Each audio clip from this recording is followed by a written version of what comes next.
Welcome to part 2 of our course.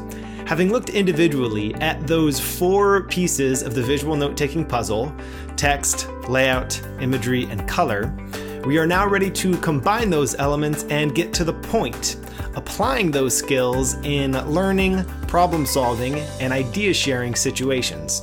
In this module, we will be looking at ways that you can use your visual notes as a learning tool. In this first video, I will make some connections between the learning process and your skills as a visual note taker. And then I will outline the future lessons to come within this module. Let's get to it.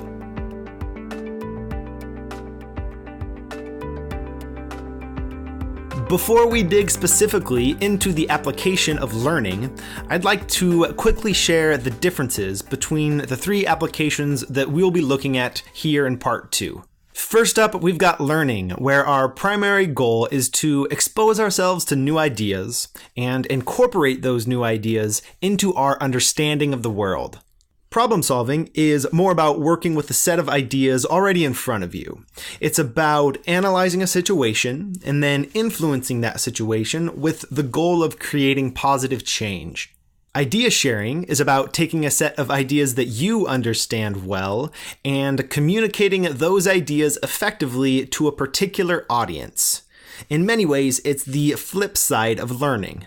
By applying your growing visual note-taking skills to any of these activities, you are increasing your chances of doing them well because of all of those cognitive benefits that result when you add a visual component to the way you work with ideas.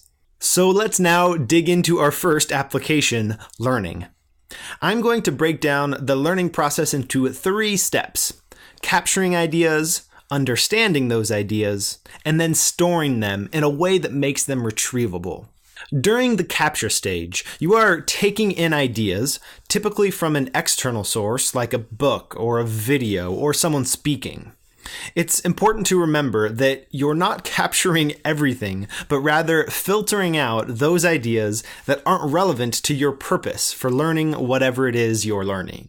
This capture stage could occur in a live real-time setting, like a lecture or a live conference that you're attending, or it could be self-paced if you're reading a book or watching a video that you can pause. I separate understanding from capturing because often it takes some extra reflection, some looking back on those ideas that you captured to fully understand them. The third act of storing those ideas in a retrievable way takes a couple of forms.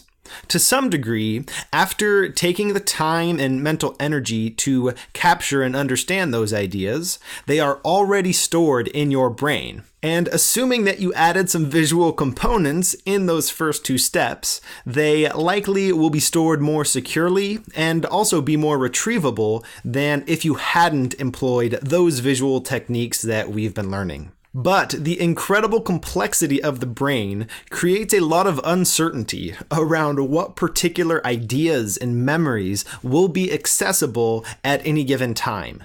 For that reason, it makes sense to also store those ideas in a physical or digital form, to be intentional about what you do with those visual notes that you took in the capture stage so that you can pull them up when you want to revisit them.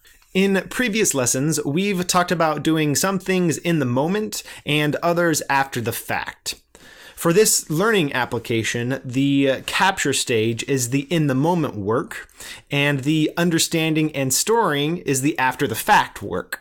The combination of your in-the-moment and after-the-fact work is your visual note-taking process. To develop that process for a learning activity, I think it's helpful to think about what comes next for you after the learning process. What do you want to do with those ideas? Why are you learning them? Your answers to those questions should be connected to your goal, which is why I've been encouraging you to keep that goal in mind throughout the course. Your answer to that question of what next will help you to develop your in-the-moment and after-the-fact processes to make the most of the learning experience so that you can carry those things that you've learned with you and apply them in other areas of your life.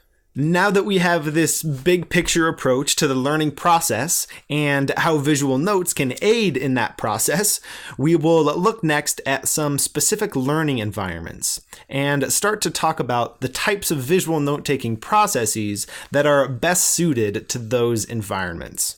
After looking at those examples, I will introduce a one-page process summary for learning. That single page of prompts will help you solidify a personalized visual note-taking process that you can apply to your own learning endeavors. As a follow-up to this video, and as preparation for the next lesson, I want you to jot down something that you are currently learning or something that you're interested in learning, along with why you want to learn that thing. Use the worksheet below to record those things, and then head on to the next lesson.